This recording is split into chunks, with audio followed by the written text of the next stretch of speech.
But I'm just asking because you don't seem like you're.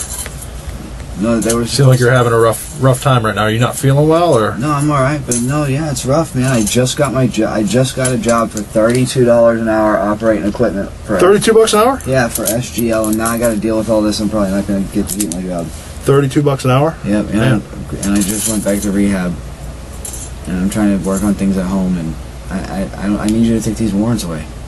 Okay. Well, I can't do that once the judge signs it. I'm not able to do that. So what do you mean? I can't take a warrant away. So what do we have to do? Well, I wanted to talk to you about some things, all right? And the reason that we're here today. In order to do that, I've got to read you what's called Miranda rights. Okay, are you familiar with that? Yes. Okay. So I do it off this form. I read it. If you have any questions along the way, let me know. At the end, there's 3 questions that I ask you, and I need you to make sure that you answer me verbally on that, okay? Mm-hmm. You are Robert D. Boyd, 85? Mm-hmm. How old are you? 34. And what's the highest level of education you have, sir? 12. I'm sorry? 12. 12. High school graduate?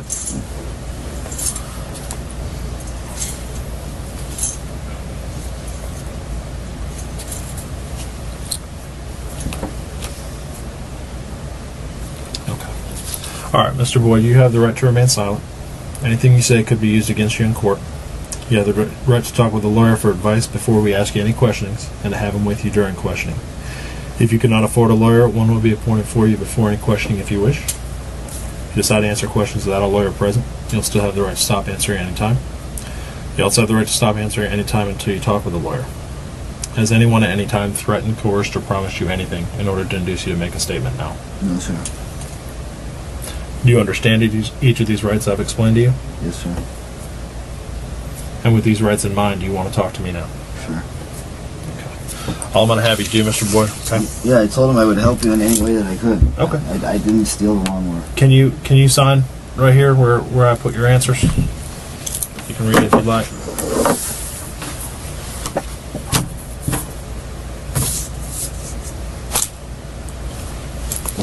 So you can read. These are the rights that I read to you. These are the questions that I just asked you and your responses to them. Thank you, sir. Okay. So, Mr. Boyd, do you mind looking at me while we're talking? I'm really, really cold. I wish there was something I could do to make it a little warmer in here, but unfortunately there's not. So with regard to the lawnmower, there's already been a warrant that's been signed out for that. That means that they have probable cause to believe that you took it. But how? Well, somebody saw you, I guess, placing this lawnmower over a roper. Now, are you telling me that that's not what happened? Yeah, but that doesn't mean I stole the lawnmower. Okay. So, what happened with it then? And nobody saw me place the mower there. Okay. Well, tell me what you do know about the mower. When you go on the bike trail, right next to the library, you go over a little bridge. If you go, when you get on that bike trail, off to the right is like, I don't know, a little valley or whatever. And the mower was down inside that valley, like part way in the water. Okay. So it's like a ditch with a creek or what? Yes. Okay. And so you saw the lawnmower over there? Yeah. And when was that? A week ago. I have no idea. A week ago, 2 weeks ago. I don't know.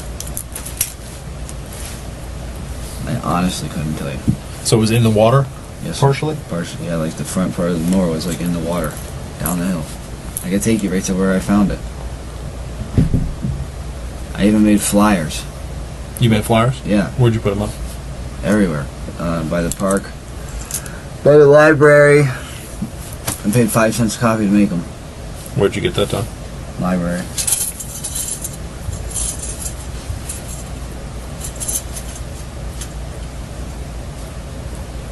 How'd you get the mower back to Roper? That's a little ways from the bike trail. I mean, it's not that far, but because you can go through the industrial park. But I rode it. Okay, so it was running? After I took the air filter out and put a spark plug in it and put gas in it. And I used a winch and a couple along to get it out of the, to get it up the hill. So you winched it out, did this work, you cleaned the air filter, changed the spark plug out, And then you wrote it to Roper. Mm-hmm. You said you were trying to get things right over there. What's going on? You said you're trying to go to rehab, get things straightened out at home. Yeah. Was that Roper? Yeah. What's been going on there that you're trying to get straightened out? Nothing. Just fighting because I relapsed. Okay. Is that you and Stephanie are fighting? Yeah. Well, we're not even fighting really. I understand that one of the other reasons for the warrant was for the violation of an injunction. Yeah, that's crazy. I never knew. She never said a word about that to me. We talk all the time. So you weren't aware of any injunction that was against you?